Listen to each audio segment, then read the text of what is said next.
اور ان میں ہر قسم کے میوادار درخت لگائے۔ میں نے اپنے لیے تالاب بنائے کہ ان میں سے باغ کے درختوں کا ذخیرہ سینچوں۔ میں نے غلاموں اور لونڈیوں کو خریدا، اور نوکر چاکر میرے گھر میں پیدا ہوئے، اور جتنے مجھ سے پہلے یروشلم میں تھے، میں ان سے کہیں زیادہ گائے بیل اور بھیڑ بکریوں کا مالک تھا۔ میں نے سونا اور چاندی اور بادشاہوں اور صوبوں کا خاص خزانہ اپنے لیے جمع کیا۔ میں نے گانے والوں اور گانے والیوں کو رکھا، اور بنی آدم کے اسباب عیش یعنی لونڈیوں کو اپنے لیے کثرت سے فراہم کیا۔ سو میں بزرگ ہوا اور ان سبوں سے جو مجھ سے پہلے یروشلم میں تھے زیادہ بڑھ گیا۔ میری حکمت بھی مجھ میں قائم رہی، اور سب کچھ جو میری آنکھیں چاہتی تھیں میں نے ان سے باز نہ رکھا۔ میں نے اپنے دل کو کسی طرح کی خوشی سے نہ روکا، کیونکہ میرا دل میری ساری محنت سے شادمان ہوا، اور میری ساری محنت سے میرا بکھرا یہی تھا۔ پھر میں نے ان سب کاموں پر جو میرے ہاتھوں نے کیے تھے، اور اس مشقت پر جو میں نے کام کرنے میں کھینچی تھی، نظر کی اور دیکھا کہ سب بتلان اور ہوا کی چران ہے، اور دنیا میں کچھ فائدہ نہیں۔ اور میں حکمت اور دیوانگی اور حماقت کے دیکھنے پر متوجہ ہوا، کیونکہ وہ شخص جو بادشاہ کے بعد آئے گا کیا کرے گا، وہی جو ہوتا چلا آیا ہے۔ اور میں نے دیکھا کہ جیسی روشنی کو تاریکی پر فضیلت ہے، ویسی ہی حکمت حماقت سے افضل ہے۔ دانشور اپنی آنکھیں اپنے سر میں رکھتا ہے، پر احمق اندھیرے میں چلتا ہے۔ تو بھی میں جان گیا کہ ایک ہی حادثہ ان سب پر گزرتا ہے۔ تب میں نے دل میں کہا، جیسا احمق پر حادثہ ہوتا ہے ویسا ہی مجھ پر بھی ہوگا۔ پھر میں کیوں زیادہ دانشور ہوا؟ سو میں نے دل میں کہا کہ یہ بھی بتلان ہے، کیونکہ نہ دانشور اور نہ احمق کی یادگار اب تک رہے گی، اس لیے کہ آنے والے دنوں میں سب کچھ فراموش ہو چکے گا۔ اور دانشور کیوں کر احمق کی طرح مرتا ہے؟ پس میں زندگی سے بیزار ہوا، کیونکہ جو کام دنیا میں کیا جاتا ہے مجھے بہت برا معلوم ہوا، کیونکہ سب بتلان اور ہوا کی چران ہے۔ بلکہ میں اپنی ساری محنت سے جو دنیا میں کی تھی بیزار ہوا، کیونکہ ضرور ہے کہ میں اسے اس آدمی کے لیے جو میرے بعد آئے گا چھوڑ جاؤں۔ اور کون جانتا ہے کہ وہ دانشور ہوگا یا احمق؟ بہرحال وہ میری ساری محنت کے کام پر جو میں نے کیا اور جس میں نے دنیا میں اپنی حکمت ظاہر کی ضابط ہوگا، یہ بھی بتلان ہے۔ تب میں پھرا کہ اپنے دل کو اس سارے کام سے جو میں نے دنیا میں کیا تھا نا امید کروں، کیونکہ ایسا شخص بھی ہے جس کے کام حکمت اور دانائی اور کامیابی کے ساتھ ہیں، لیکن وہ ان کو دوسرے آدمی کے لیے جس نے ان میں کچھ محنت نہیں کی اس کی میراث کے لیے چھوڑ جائے گا۔ یہ بھی بتلان اور بلائے عظیم ہے، کیونکہ آدمی کو اس کی ساری مشقت اور جانفشانی سے جو اس نے دنیا میں کی کیا حاصل ہے؟ کیونکہ اس کے لیے عمر بھر غم ہے اور اس کی محنت ماتم ہے، بلکہ اس کا دل رات کو بھی آرام نہیں پاتا، یہ بھی بتلان ہے۔ پس انسان کے لیے اس سے بہتر کچھ نہیں کہ وہ کھائے اور پیے اور اپنی ساری محنت کے درمیان خوش ہو کر اپنا جی بہلائے۔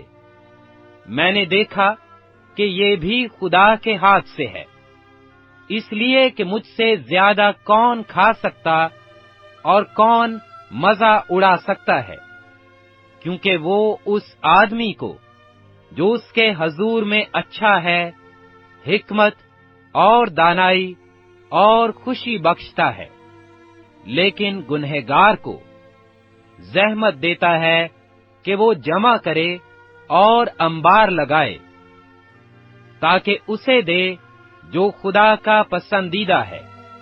یہ بھی بتلان اور ہوا کی چران ہے۔ وائس 3 باب۔ ہر چیز کا ایک موقع اور ہر کام کا جو آسمان کے نیچے ہوتا ہے ایک وقت ہے۔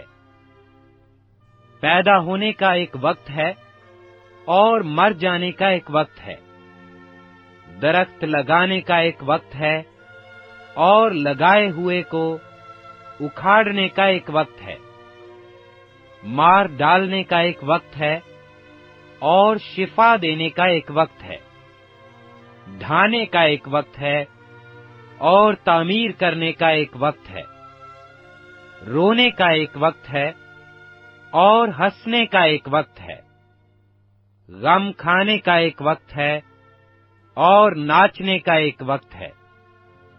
پتھر پھینکنے کا ایک وقت ہے اور پتھر بٹورنے کا ایک وقت ہے۔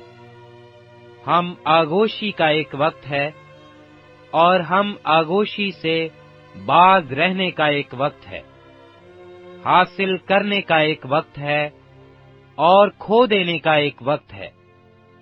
رکھ چھوڑنے کا ایک وقت ہے اور پھینک دینے کا ایک وقت ہے۔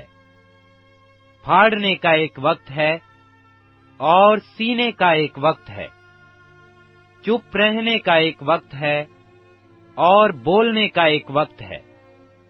محبت کا ایک وقت ہے اور عداوت کا ایک وقت ہے۔ جنگ کا ایک وقت ہے اور صلح کا ایک وقت ہے۔ کام کرنے والے کو اس سے جس میں وہ محنت کرتا ہے کیا حاصل ہوتا ہے۔ میں نے اس سخت دکھ کو دیکھا جو خدا نے بنی آدم کو دیا ہے کہ وہ مشقت میں مبتلا رہیں۔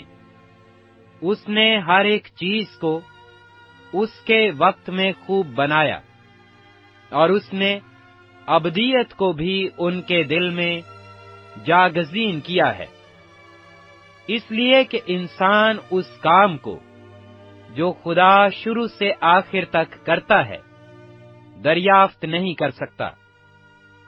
میں یقیناً جانتا ہوں کہ انسان کے لیے یہی بہتر ہے کہ خوش وقت ہو اور جب تک جیتا رہے نیکی کرے، اور یہ بھی کہ ہر ایک انسان کھائے اور پیے اور اپنی ساری محنت سے فائدہ اٹھائے، یہ بھی خدا کی بخشش ہے۔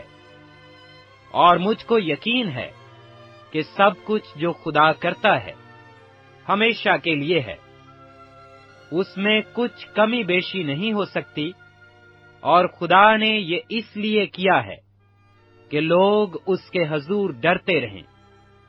جو کچھ ہے وہ پہلے ہو چکا، اور جو کچھ ہونے کو ہے وہ بھی ہو چکا، اور خدا گزشتہ کو پھر طلب کرتا ہے۔ پھر میں نے دنیا میں دیکھا کہ عدالت گاہ میں ظلم ہے اور صداقت کے مکان میں شرارت ہے۔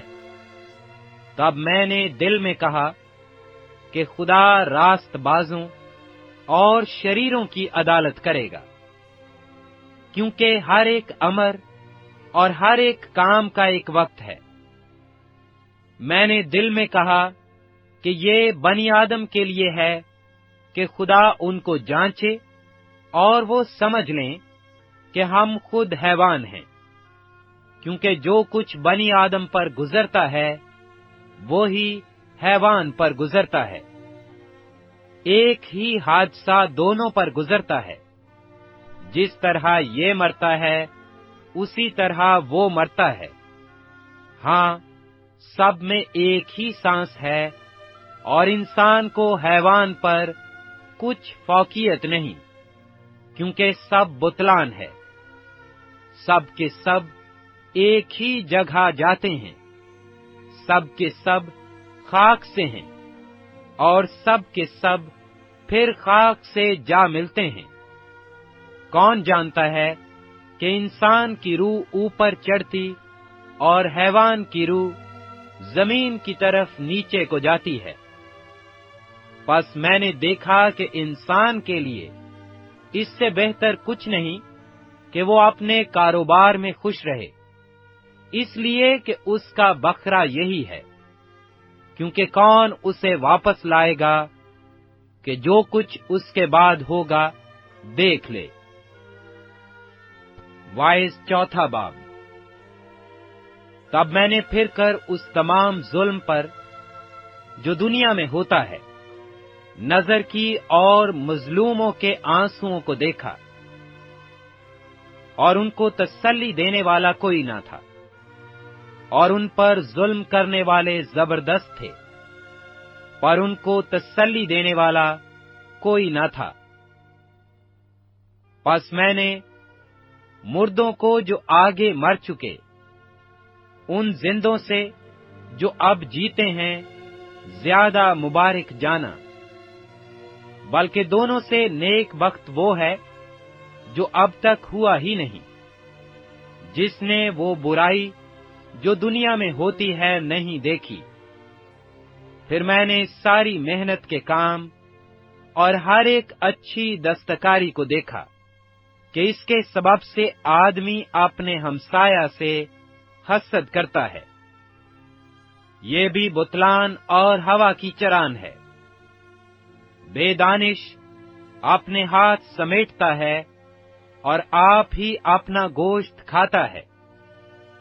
ایک مٹھی بھر جو چین کے ساتھ ہو ان 2 مٹھیوں سے بہتر ہے، جن کے ساتھ محنت اور ہوا کی چران ہو۔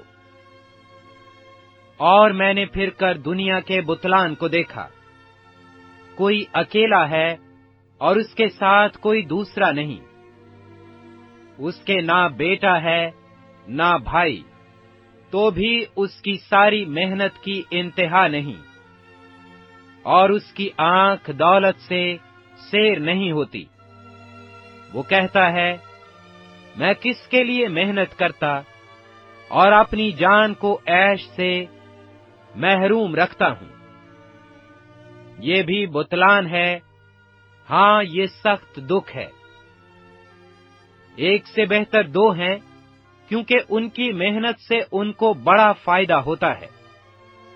کیونکہ اگر وہ گریں تو ایک اپنے ساتھی کو اٹھائے گا، لیکن اس پر افسوس جو اکیلا ہے جب وہ گرتا ہے، کیونکہ کوئی دوسرا نہیں جو اسے اٹھا کھڑا کرے۔ پھر اگر 2 اکٹھے لیٹیں تو گرم ہوتے ہیں، پر اکیلا کیوں کر گرم ہو سکتا ہے؟ اور اگر کوئی ایک پر غالب ہو تو 2 اس کا سامنا کر سکتے ہیں۔ اور تہری ڈوری جلد نہیں ٹوٹتی۔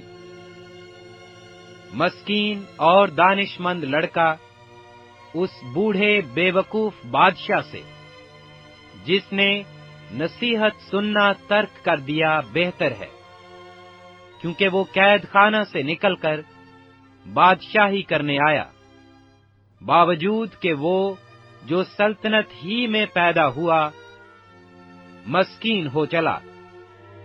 میں نے سب زندوں کو جو دنیا میں چلتے پھرتے ہیں دیکھا کہ وہ اس دوسرے جوان کے ساتھ تھے جو اس کا جانشین ہونے کے لیے برپا ہوا۔ ان سب لوگوں کا، یعنی ان سب کا جن پر وہ حکمران تھا، کچھ شمار نہ تھا، تو بھی وہ جو اس کے بعد اٹھیں گے اس سے خوش نہ ہوں گے۔ یقیناً یہ بھی بتلان اور ہوا کی چران ہے۔